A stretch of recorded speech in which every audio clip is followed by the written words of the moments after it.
بسم الله الرحمن الرحيم.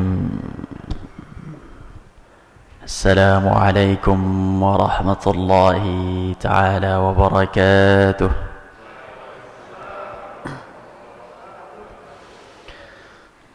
الحمد لله رب العالمين،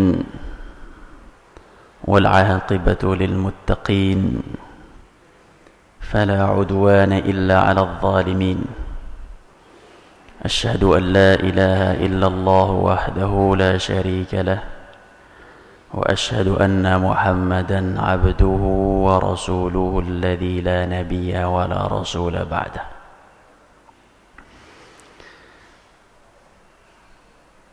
Alhamdulillah Rabbil Alamin. Pada pagi yang berbahagia ini kita dikumpulkan oleh Allah Subhanahu wa taala dalam sebuah majelis ilmu yang mudah-mudahan dengan majelis ilmu ini kita mendapatkan keberkahan dari Allah Subhanahu wa taala, dan yang terpenting ialah bahwa duduknya Bapak Ibu di tempat ini tidak lain dan tidak bukan karena memang Allah cinta dengan Bapak dan Ibu. Sebagaimana Allah Subhanahu wa taala tidak akan mendirikan seorang hamba di suatu malam untuk bersujud kecuali dia atau Allah cinta kepada hamba itu. Salawat beriring salam tak lupa kita curahkan kepada baginda besar Muhammad sallallahu alaihi wasallam beserta para sahabatnya dan pengikutnya hingga akhir zaman. Bapak dan ibuku yang dirahmati Allah Subhanahu wa taala. Beberapa hari yang lalu saya dihubungi oleh Pak Tri. Mana beliau? Pak Tri, Masya Allah. Kemudian diminta untuk mengisi di Masjid Al-Ikhwan ini. Kemudian beliau menanyakan apa temanya, dan waktu itu saya berpikir apa kira-kira yang cocok untuk tema di masa pandemi ini. Karena saya husnudzon bahwa jamaahnya adalah para senior, akhirnya saya ambil tema menjadi orang tua menurut Al-Quran dan As-Sunnah. Bapak dan ibuku, ini adalah pertama kali saya duduk di sini, sehingga saya tadi agak kaget juga dengan jumlah yang cukup banyak. Tapi saya lihat ini para orang tua, kemana anaknya ini? Masya Allah. Jadi mungkin yang muda-muda ini pada di luar teras. Tapi yang pasti Bapak dan Ibuku, sebelum saya memulai, saya mohon izin. Saya mohon izin duduk agak tinggi sedikit. Kemudian duduk di hadapan Bapak dan Ibuku, karena ini diizinin dan nih Bapak Ibu. Dan mungkin Bapak Ibu ini adalah umurnya seumur orang tua saya juga mungkin. Jadi makom saya ini adalah seorang anak sebenarnya. Jadi rasa-rasanya kurang cocok ngomongin orang tua di depan orang tua ya. Sepertinya justru kami yang harus banyak belajar kepada Bapak dan Ibuku. Kami tidak menggurui, tapi kami menyampaikan hadis Nabi dan juga ayat Al-Quranul Karim yang berkaitan dengan tema kita. Bapak dan Ibuku, tema ini adalah tema yang berat, tema yang tidak sederhana tapi dipandang sederhana oleh kita semua. Tema ini adalah tema yang dijadikan oleh para sahabat Nabi pelajaran setelah tauhid, tapi kita menjadikannya pelajaran nomor kesekian, karena memang Rasul sallallahu alaihi wasallam beliau ketika mendidik para sahabat, ketika mendidik mereka yang telah menikah, tujuannya bukan cuma punya anak, tapi tujuannya adalah mencetak generasi. Bagaimana generasi itu soleh dan berbakti serta berguna bagi nusa dan bangsa.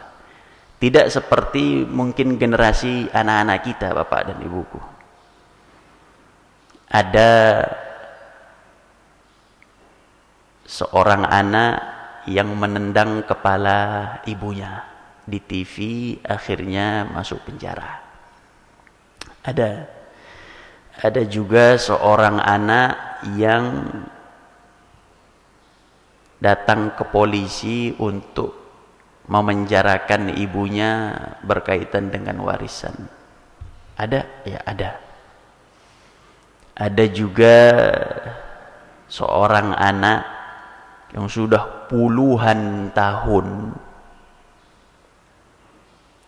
tidak mau berbicara dengan ayahnya. Ada, Ustadz? Ada. Siapa yang salah, Ustadz?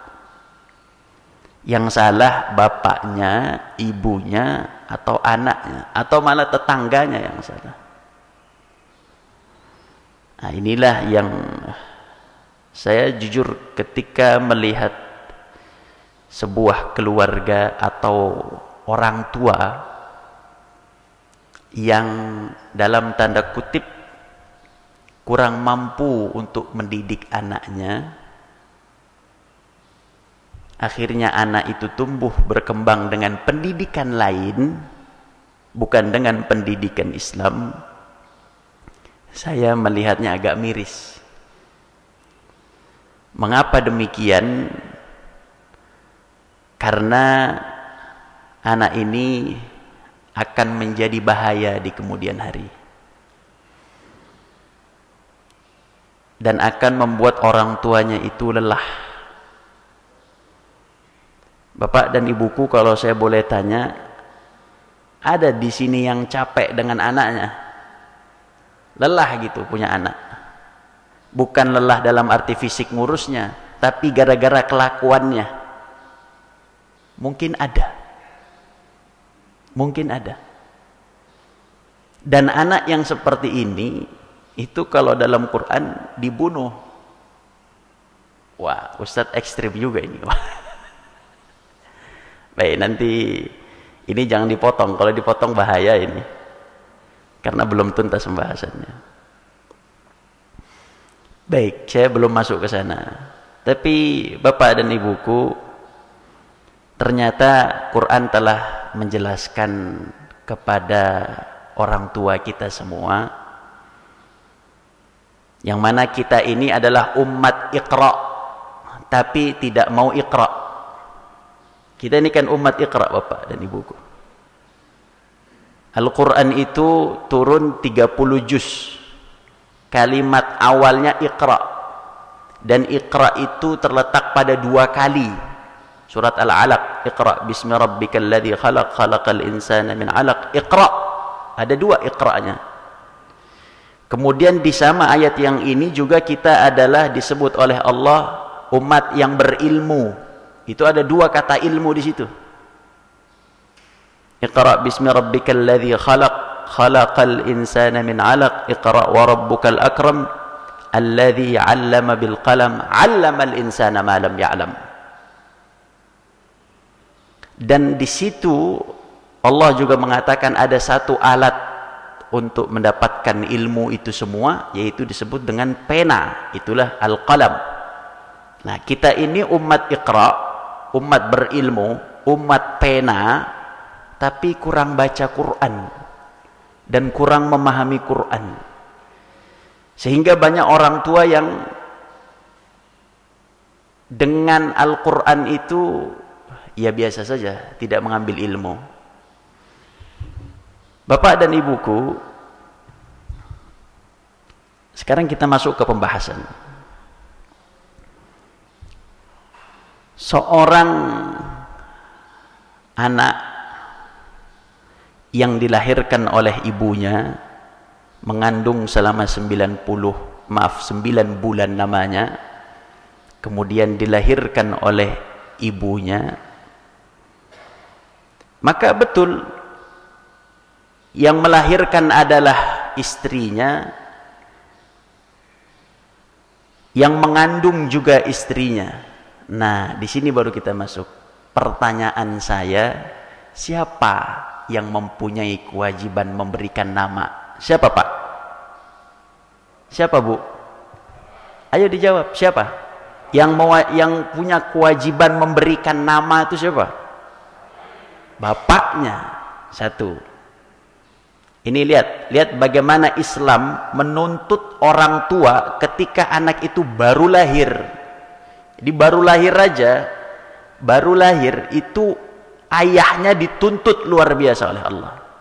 Satu, dia harus memberikan nama. Kemudian yang kedua, siapa yang punya kewajiban untuk mentahnik? Tahnik saya kira tahu Bapak dan Ibuku. Mentahnik siapa? Ibunya baru dioperasi.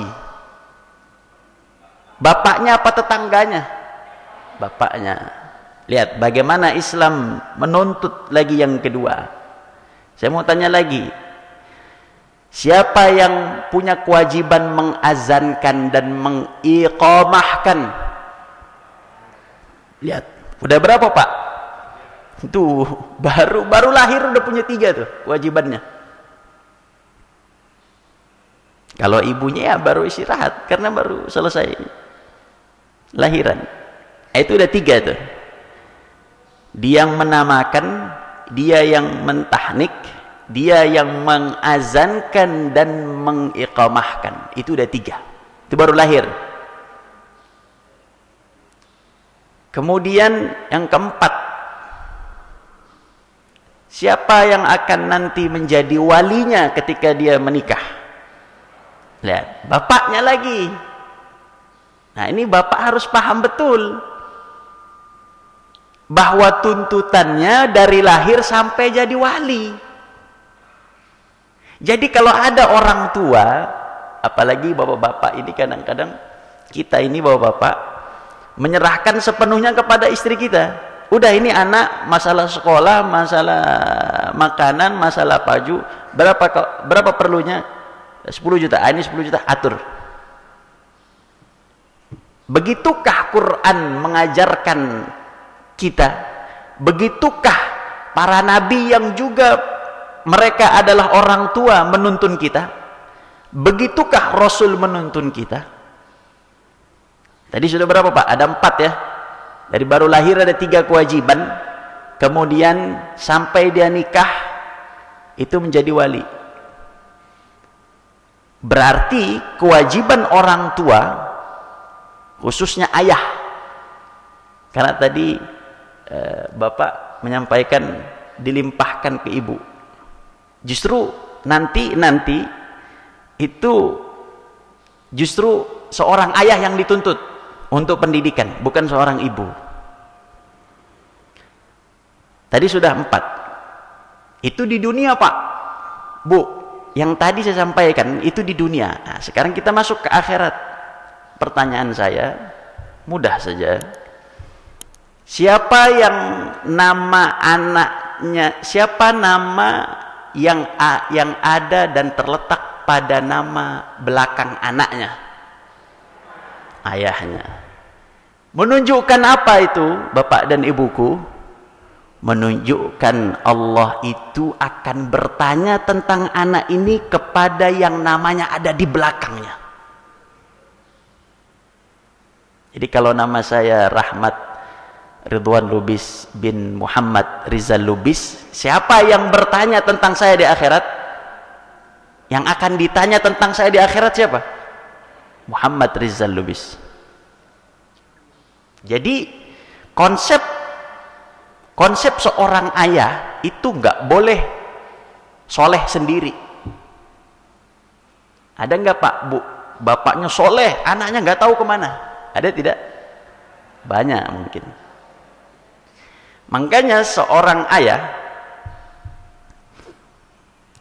ayah itu, kita ambil satu ayat Al-Quran yang berbunyi, A'udzubillahi minasyaitonirrajim, Bismillahirrahmanirrahim, Ya ayyuhalladzina amanu qu anfusakum wa ahlikum nara. Saya kira ayat ini sering kita dengar dan kita hafal. وَقُودُهَا النَّاسُ وَالْحِجَارَةُ عَلَيْهَا مَلَائِكَةٌ غِلَاظٌ شِدَادٌ لَا يَعْصُونَ اللَّهَ مَا أَمَرَهُمْ وَيَفْعَلُونَ مَا يُؤْمَرُونَ. Wahai orang-orang yang beriman, kata Allah, jagalah dirimu, qu anfusakum, jagalah dirimu, qu anfusakum wa ahlikum, jaga dirimu dan juga jaga keluargamu. Dari apa? Dari api neraka. Nah, seharusnya orang tua, bapak dan ibuku, seharusnya orang tua itu ketika mengamalkan satu ayat ini saja, itu cukup untuk menjadikan generasi bapak dan ibuku itu baik. Bagaimana Ustadz caranya? Jadi orang tua, baik bapak ataupun ibu, baik single parent ataupun tidak, ketika sudah melihat keluarga saya ini, anak saya, istri saya, suami saya, ini mengarah ke neraka, itu cepat-cepat tanggulangi. Jadi kalau melihat ada anaknya yang tidak sholat, wah ini kayaknya keluarga udah nyerempet ke neraka, itu orang tua cepat respon sebelum nanti betul-betul Allah takdirkan keluarga itu sekeluarga masuk ke dalam neraka. Jadi orang tua lihat masing-masing di keluarganya, terkhusus ayahnya, ini keluarga saya menuju ke neraka, dekat ke neraka atau dekat ke surga? Kalau dekat ke neraka, cepat-cepat diselamatkan. Ustadz, gimana kami menyelamatkan Ustadz? Kami ada kegiatan lain, yaitu mencari nafkah dan seterusnya. Maka ada beberapa cara. Di antaranya yang paling mudah saja, yaitu adalah mengundang Ustadz untuk membuat kajian keluarga. Itu udah paling mudah. Seminggu sekali, makanya, dan itu konsep para ulama dulu Pak, Bu. Jadi konsep para ulama dulu itu selalu ada majelis untuk keluarganya. Itu pasti. Tidak mungkin keluarganya dilepas. Nah, saya baru beberapa hari yang lalu dapat curhatan dari seorang jamaah juga. Ada ayahnya yang mau wakaf sekolah.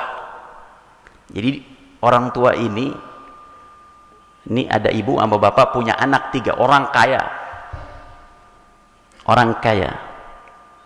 Seorang ibunya itu dulu manggil almarhum Ustadz Muhammad Rizal Lubis ke rumahnya. Ngomongin apa? Ngomongin tentang warisan dan seterusnya. Sampai nangis-nangis itu ibunya karena anaknya berantem luar biasa untuk masalah warisan. Ibunya meninggal. Sekarang tinggal bapaknya. Bapaknya juga mau melakukan hal yang sama. Kalau kamu tidak bisa bertiga, tidak bisa rukun, ini semua saya akan wakafkan. Kemudian Saya manggilnya kakak. Kakak ini curhat. Ustadz, gimana ini Ustadz? Saya yang diamanahkan untuk mengurus sekolah ini, tapi dua kakak saya tidak ridho. Wah, itu bisa terjadi permasalahan runcing luar biasa.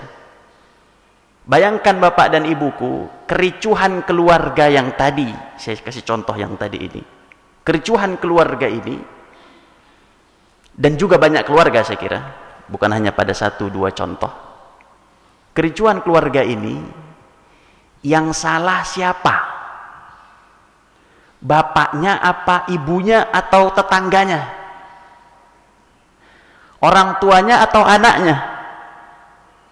Tentu orang tuanya bapak dan ibuku. Mengapa saya katakan orang tua? Nah, lihat hadisnya. Rasulullah SAW bersabda dalam hadisnya, kullu mauludin yuladu ala al-fitrah. Setiap seorang anak lahir dalam keadaan fitrah. Fitrah itu suci, bersih, mulia, tanpa dosa. Lanjutannya, fa'abawahu yuhawwidanihi wa yunassiranihi wa yumajjisanihi. Nah, ini poin pentingnya. Tapi kata Rasul SAW, dia lahir dalam keadaan bersih, murni, tidak ada dosa, tapi yang menjadikan dia Yahudi, Nasrani, Majusi, kata Rasul, abawahu. Siapa itu? Kedua orang tuanya. Nah, bapak dan ibuku, saya mau bertanya, bahasa Arabnya orang tua itu apa? Wali walidain, kan? Rabbana ighfir lana wali walidina atau wali walidaina. Dalam bahasa Arab, kata yang menunjukkan orang tua itu ada dua. Pertama adalah walidain yang kita baca Rabbana ighfir lana wali walidina. Walidain. Kedua adalah abawain. Nah, ini menariknya nih bahasa Arab. Pertama walidain, kedua abawain. Apa bedanya Ustadz? Ketika disebutkan kalimat walidain, maka titik beratnya adalah seorang ibu. Karena itu diambil dari kata wiladah. Wiladah itu yang melahirkan. Tidak ada laki-laki yang melahirkan. Maka setiap kata dalam Quran, dalam hadis, ketika ada kata walidain, maka titik beratnya adalah seorang ibu. Dan selalu dijelaskan dalam Quran, Allah Subhanahu wa taala menggunakan kalimat walidain itu untuk berbakti. Allah 3 kali mengatakan wa wassaynal insana biwalidayhi ihsana. Dalam ayat lain wa wassaynal insana biwalidayhi husna. Dan kami berwasiat, kata Allah, kepada seluruh manusia, insan, bukan hanya orang mukmin, insan, semua yang manusia, untuk berbuat baik kepada kedua orang tuanya.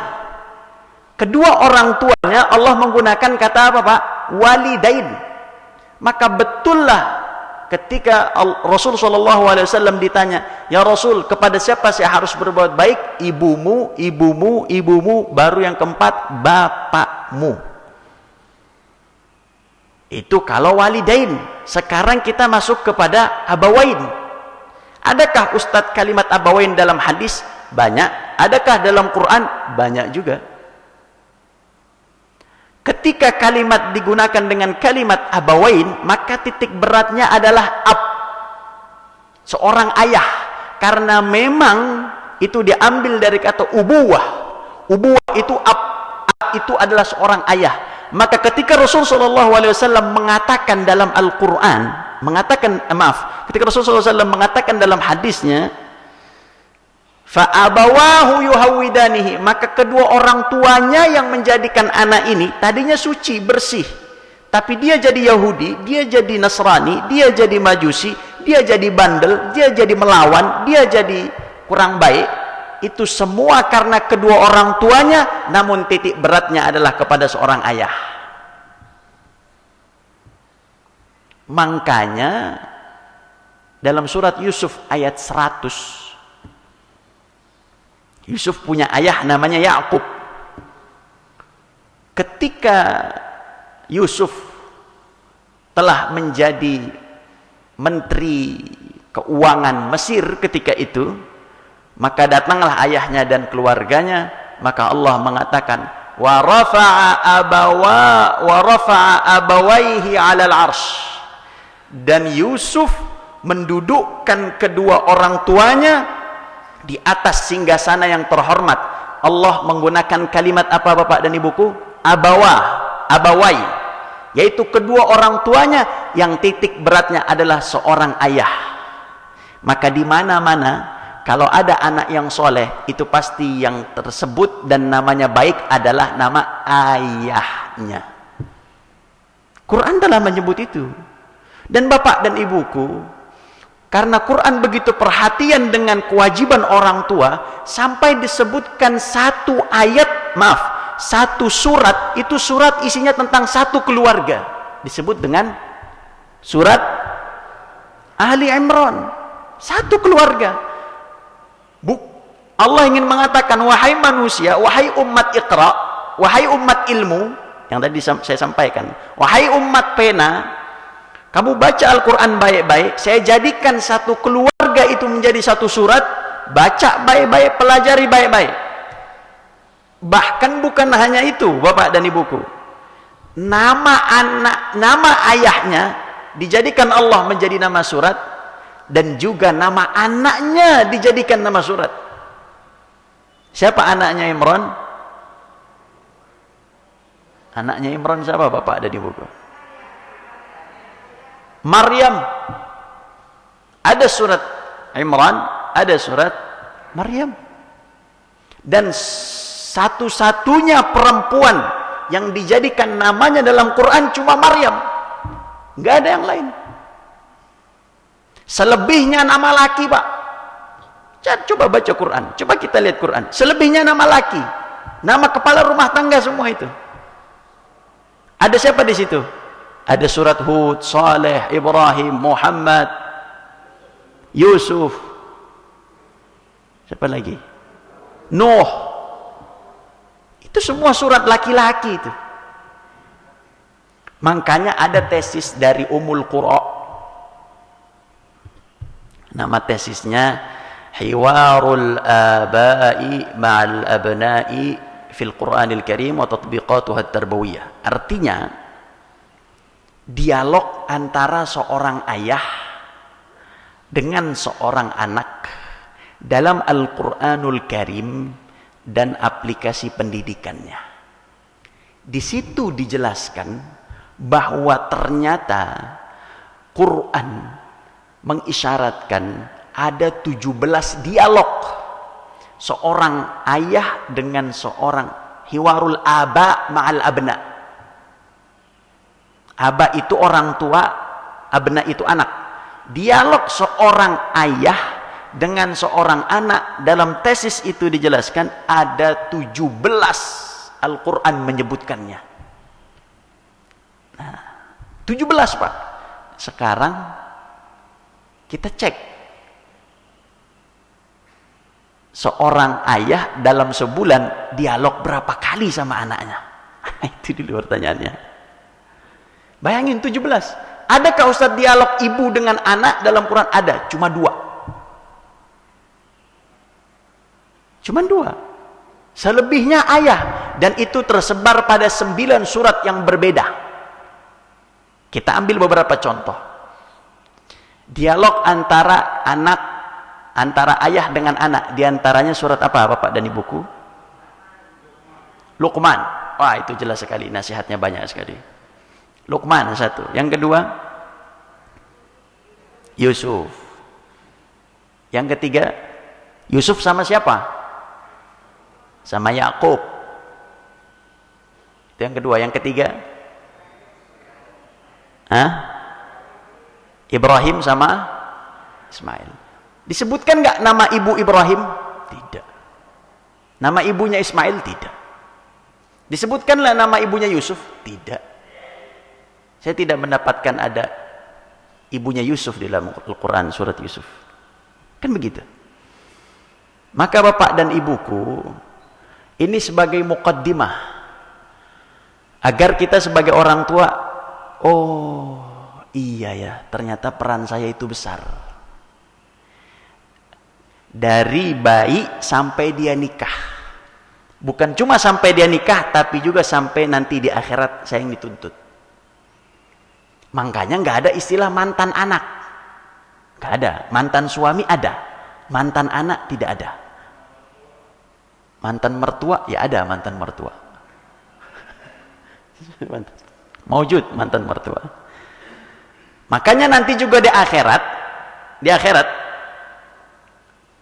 ada seorang, hadis ini terkenal, bapak dan ibuku hafal, bapak dan ibuku tahu hadis ini.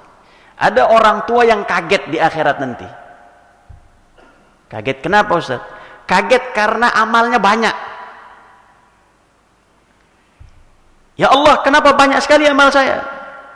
Saya tidak pernah melakukan A, B, C, ini saya nggak pernah ini. Dari mana ini semua? Kata Allah, bistighfari waladika lak. Dengan istighfar anakmu untukmu di dunia. Jadi anaknya istighfar di dunia untuk ayahnya di akhirat. Artinya bapak dan ibuku, dari hadis ini kita mengambil pelajaran, seorang anak bisa mengangkat derajat orang tuanya di akhirat, begitupun seorang anak bisa menghancurkan derajat orang tuanya di akhirat. Maka tidak ada cerita orang tua soleh sendiri, itu tidak ada. Tidak ada ceritanya itu. Dalam Islam tidak ada. Yang dituntut orang tua bawa gandeng keluarganya, tarik ibunya, tarik anaknya, bawa ke masjid. Itu yang dilakukan oleh Rasul Sallallahu Alaihi Wasallam ketika malam hari beliau datang ke rumahnya siapa? Fatimah dan juga Ali. Diketok pintunya, kemudian dikatakan, ala tusallian, kamu berdua enggak salat malam ini? Kemudian mereka bangun dan salat. Nah, itu mertua Pak. Jadi mertua datang ke kamar atau ke rumah menantu. Kira-kira mertua kita begitu enggak Pak? Nah, mungkin bapak nanti ketika punya mantu ketok ala tusallian, itu sunnah Nabi mengajak keluarganya kepada kebaikan. Dan bapak dan ibuku, saking pentingnya bab keluarga, Rasul itu pernah ditegur oleh Allah masalah keluarga. Ada beberapa ayat, tapi yang paling penting saya ambil ini. Yang ayat ini yang paling penting saya jadi contoh. Rasul sallallahu alaihi wasallam dalam Al-Qur'an dinyatakan oleh Allah dalam sirah nabawiyahnya bahwa beliau pernah mengadopsi anak. Nama anak angkatnya siapa Pak? Bu? Zaid. Namanya Zaid bin Harithah, diganti menjadi Zaid bin Muhammad Rasulullah. Pertanyaan saya, banyakkah yang sekarang ini mengadopsi anak? Ya banyak. Tahukah hukumnya? Enggak tahu hukumnya. Padahal Quran telah jelas mengatakan Rasul saja ditegur oleh Allah, enggak boleh. Sampai Allah menurunkan sebuah ayat, wa takhshan nasa wallahu ahaqqu an takhshah wa tukhfi fi nafsika ma Allahu mubdih.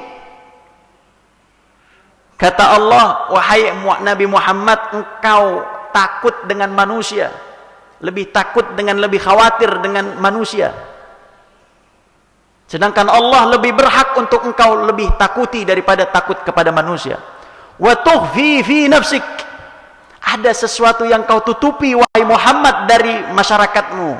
Apa itu? Menjadikan anak angkat itu tadi. Dan kamu berat untuk mengungkapkannya. Wallahu mubdi, Allah akan ungkapkan kepada para sahabatmu. Akhirnya Rasul dilarang oleh Allah untuk mengadopsi anak. Rasul dilarang. dan dilarang oleh Islam untuk menisbatkan nama selain daripada bapak kepada nama anak tersebut. Saya waktu di rumah sakit ketika istri saya lahiran, dimasukin itu bayi ke dalam sebuah ruangan, bapak ibuku mungkin lebih pengalaman, itu ada tiba-tiba bapak dari bayi ini datang ke suster. Dia mengatakan seperti ini, "Sus, ini anak saya, tapi mohon maaf, saya nggak mau ngurus." La ilaha illallah. Ini dalam hati saya, ini di akhirat dituntut ente. Dalam hati saya nggak ngomong. "Sus, tolong ini nama anak ini pakai nama saudara saya. Ini ada saudara saya, ini pakai nama bapak ini." Kata suster, "Saya bukan tanggung jawab itu, Pak. Tanggung jawab kami hanya membantu dalam persalinan. Masalah administrasi, nama dan seterusnya, itu datang ke bagian lain, bukan ke kami." Si itu nggak mau, si susternya. Saya dalam hati saja, saya tidak mau ikut campur urusan orang karena khawatir nanti bermasalah lebih panjang. Saya dalam hati, subhanallah, demi Allah, tuh bapak yang tadi itu akan dituntut dan bisa jadi masuk neraka gara-gara itu. Nauzubillah. Maka bapak dan ibuku, perkara tentang keluarga di dalam Al-Quran itu banyak disentuh. Sampai kalau bapak dan ibuku melihat dalam kehidupan realita ini, sekarang saya mau tanya, banyak nggak yang cerai sekarang ini? Banyak, Pak. Yang muda banyak, yang tua nggak mau kalah. Yang tua nggak mau kalah. Subhanallah. Pak, Bu, Quran telah menjelaskan di dalam Al-Quran terjadi pada zaman Nabi SAW wanita salehah zaman Nabi dengan laki-laki saleh, sahabat Nabi, cerai.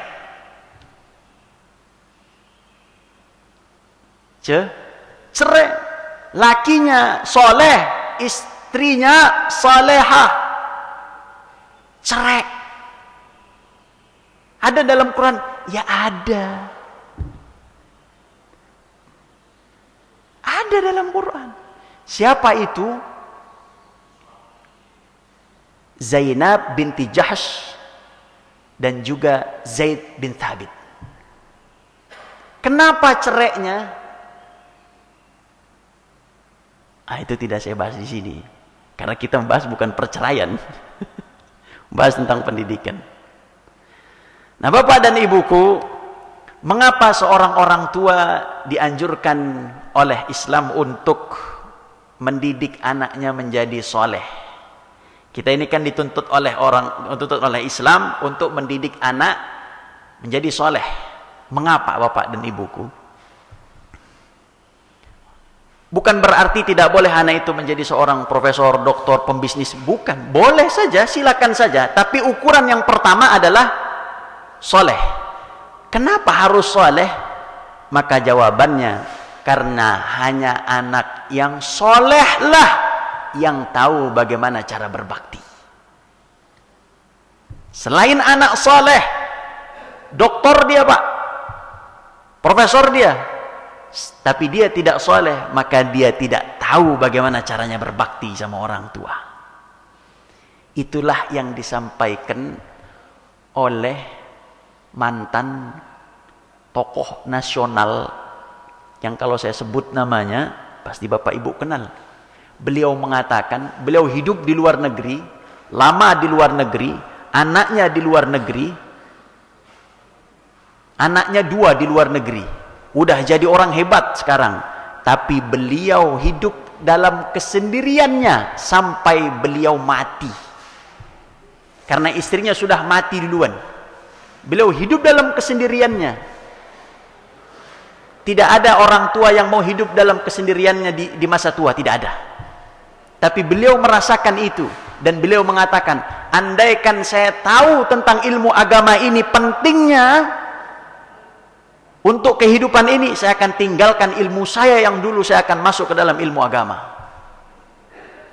Itu disampaikan oleh mantan Presiden RI yang ketiga, B.J. Habibie. Subhanallah. Maka bapak dan ibuku, perkara menjadi orang tua menurut Al-Quran dan As-Sunnah tentu panjang dan lebar dan tidak sederhana yang kita bayangkan. Kita perlu belajar sedikit demi sedikit. Maka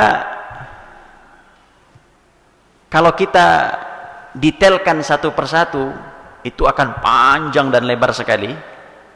Tapi kami ingin menyingkat saja. Waktunya tinggal 15 menit terakhir. Kami ingin menyingkat. Di dalam Al-Quran Allah Subhanahu wa ta'ala berfirman di dalam surat Al-Ahqaf ayat ke-15, Allah Subhanahu wa ta'ala berfirman, "Wa wassayna al-insana biwalidayhi ihsana. Hamalathu ummuhu kurha wa wada'athu kurha wa hamluhu wa fisaluhu 30 syahra." Ketika Allah berwasiat kepada manusia untuk berbuat baik kepada ibunya, hamalathu ummuhu kurha wa wada'athu kurha, karena ibunya itu mengandung dalam keadaan susah dan juga melahirkan dalam keadaan susah. Wa hamluhu wa fisaluhu 30 syahra, dan juga masa kandungan dan masa menyapih atau mensusui itu adalah 30 bulan. Nah, mungkin ini ada dokter di sini, ada dokter ahli bidang bidan atau ilmu kandungan. Bapak dan ibuku, dalam ayat ini sampai nanti akhir ayat, dalam ayat ini banyak sekali pesan Allah. Minimal ada 5. Minimal ada 5 kewajiban orang tua. Minimal ada 5. Yang pertama,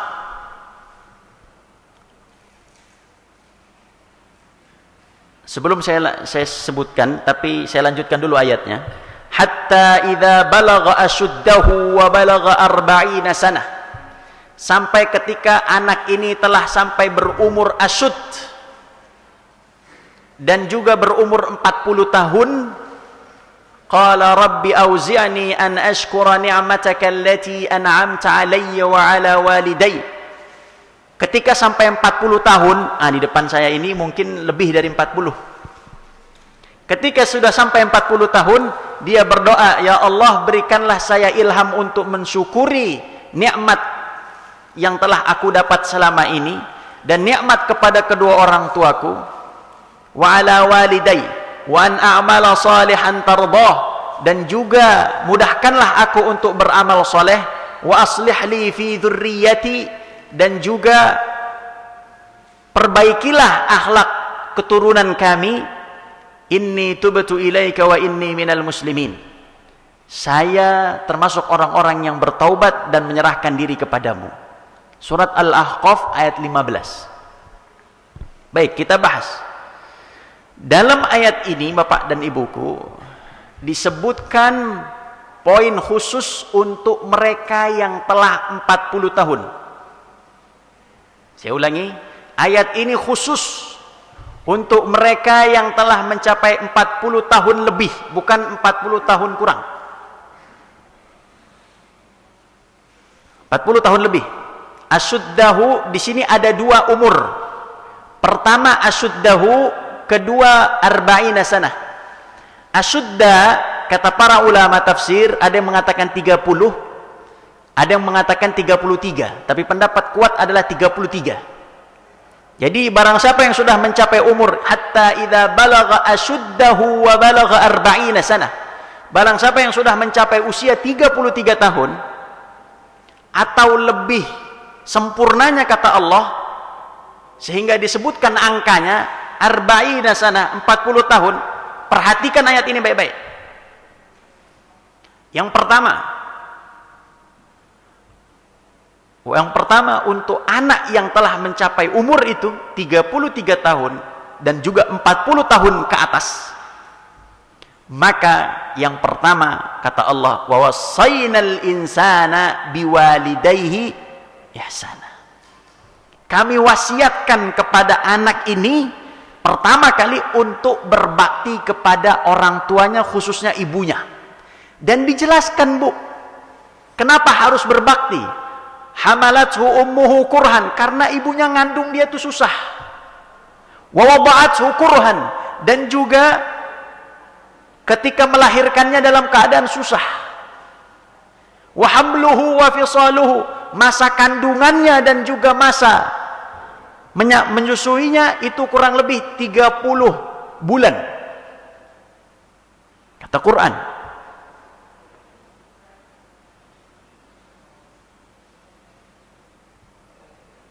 Pertanyaannya, kenapa Allah menganjurkan kepada seorang anak yang sudah usia 33 tahun sampai usia 40 tahun untuk berbakti kepada orang tuanya? Ulama tafsir menjawab, karena pada usia itu biasanya seorang anak, khususnya laki-laki, anak ini, surat ini untuk laki dan perempuan, tapi khususnya untuk laki-laki. Karena kata para ulama tafsir, kenapa ayat ini ditujukan pertama kali untuk berbakti kepada orang tua? Mereka ulama tafsir mengatakan karena biasanya pada usia itu 33, 40 dan seterusnya itu mereka punya keluarga, mereka punya istri, mereka punya anak. Dan jangan jadikan anakmu, istrimu, keluargamu lupa dengan orang tua. Sejelek apapun orang tua, sebodoh apapun orang tua, sekampungan apapun orang tua, dan secantik apapun istri kita, sehebat apapun gelar yang dipegang oleh istri kita, tetap surga laki-laki di bawah telapak kaki ibunya. Gak akan bisa berubah itu. Begitulah almarhum Ustadz Muhammad Rizal Lubis, ayah kami, itu ketika antara istri dengan ibu, yang didahulukan adalah ibunya. Sampai ketika ibunya berobat ke Indonesia, ke Jakarta, dan itu sudah puluhan tahun sebelum tahun 90-an, ke Jakarta. Kemudian beliau ketika itu, ibunya ini diajak keliling oleh almarhum, keliling ke rumah saudaranya, rumah saudara dari istrinya. Kemudian ibunya mengatakan, "Nak, Jal," kata ibunya, "kamulah yang paling miskin," kata ibunya. Kemudian almarhum beliau mengatakan, "Belum, Mak, belum. Nanti ada masanya." Sampai ketika ibunya mau pulang dari berobat, itu ayah kami itu memohon maaf kepada ibunya dan mengatakan, "Ma, Rizal mohon maaf kalau ada salah kata, salah sikap, mohon maaf," kata beliau sebagai seorang anak. Kemudian ibunya mengatakan, "Jal, kamu itu udah gak ada dosa di hati ibumu ini." Allahu Akbar. Bayangin, Pak, seorang ibu ngomong seperti itu kepada anaknya, itu adalah sudah tamamur ridho yang paling tinggi. Nak, kamu udah gak ada dosa dalam hati ibumu.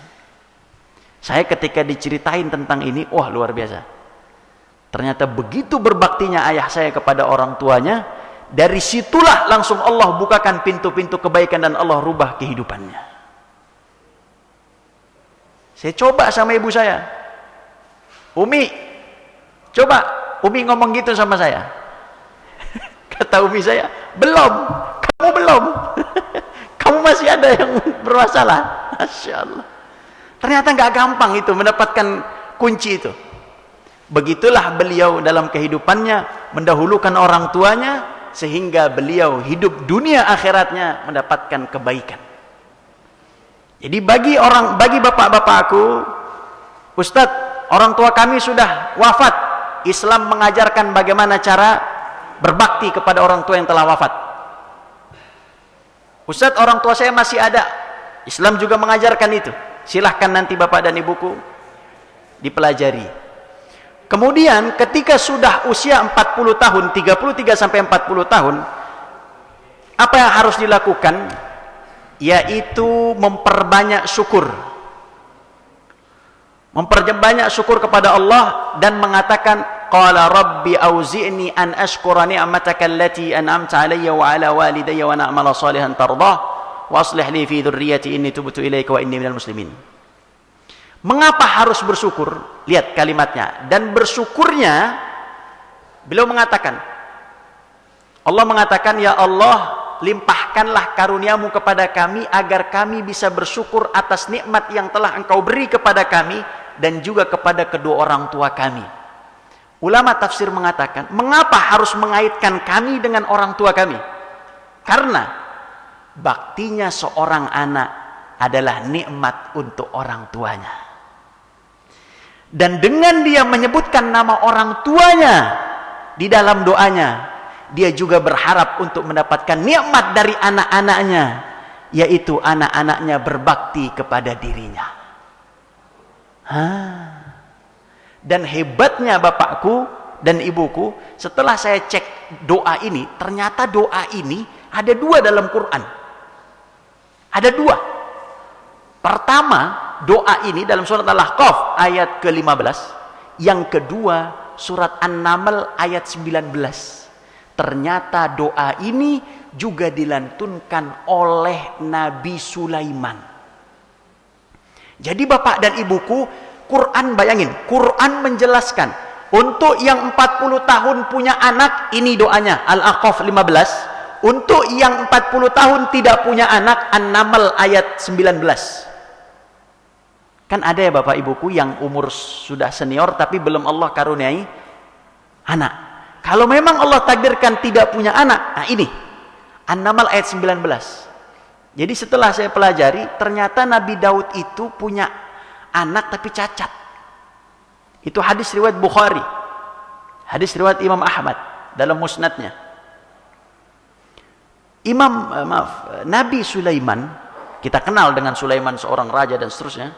Nabi Sulaiman punya istri 100. Kata ibu, wah banyak Ustaz.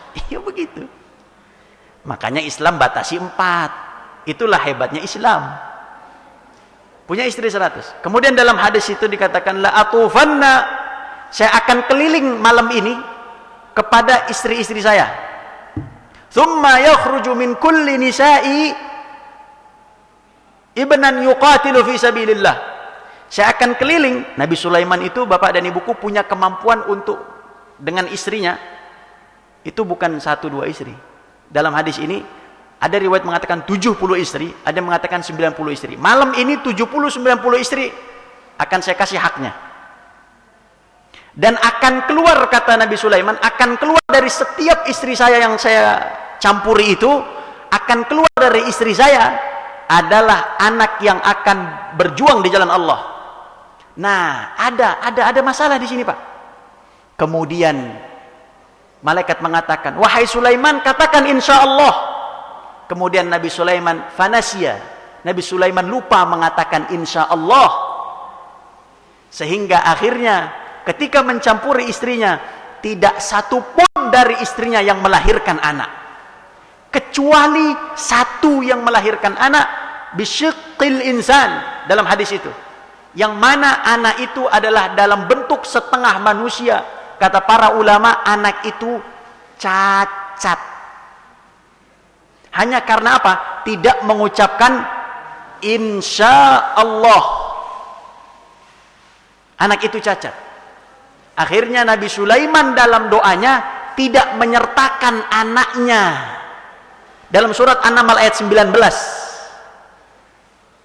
Sedangkan untuk mereka yang memiliki anak, kembalilah kepada surat Al-Ahqaf ayat 15. Doanya sama, mirip, yang beda hanya ujungnya saja. Mungkin kalau ada slide bisa ditampilkan, itu nanti bisa kelihatan perbedaannya antara satu dengan lainnya. Tapi sama, intinya sama. Intinya seorang anak berdoa menyematkan nama dia dan juga nama orang tuanya. Qala rabbi auzi'ni an ashkura ni'mataka allati an'amta 'alayya wa 'ala walidayya. Depannya sama, ujungnya beda. Karena yang satu punya anak, yang satu tidak punya anak. Yang terakhir, wah habis sudah. Sudah 5:45. Tapi apalah boleh buat, saya tidak memperpanjang lagi. Sebenarnya masih ada satu hadis yang sangat berbahaya bagi seorang ayah. Hadis dari Umar bin Khattab, tapi saya tidak menyampaikan di sini. Ini terakhir ya, mungkin saya kasih satu hadis terakhir. Satu hadis ini terakhir. Karena tadi tugasnya ada 5, saya baru menjelaskan 2 saja. Berbakti, kemudian banyak bersyukur. Saya belum menjelaskan 3. Nanti yang ketiga berkaitan dengan pribadi seorang orang tua. Kemudian yang keempat berkaitan dengan harta waris. Kemudian yang kelima berkaitan dengan keturunan. Nah, itu ada 5 kurang lebih. Baik. Hadis yang terakhir, Bapak dan Ibuku, datanglah seorang ayah kepada Umar bin Khattab. Kemudian ayah ini melapor, wahai Umar, kamu ini pemimpin, saya punya anak gak berbakti, hukum. Kemudian kata Umar, mana anaknya? Panggil. Dipanggillah anaknya, anak muda ini, kemudian dihadapkan kepada Umar. Umar mengatakan, wahai anak muda, apakah kamu durhaka kepada bapakmu? Kemudian sang anak muda tadi mengatakan, la tata'ajjal. Wahai Umar, sabar, tenang dulu, sabar dulu. Baik, bagaimana? Silakan dijelaskan. Kemudian anak muda ini mengatakan, wahai Umar, alaysa lil ibni haqqun ala abih kama anna lil abi haqqun ala ibni. Wahai Umar, ini hadis yang sangat berbahaya. Wahai Umar, apakah seorang anak punya hak dari orang tuanya sebagaimana orang tua punya hak dari anaknya?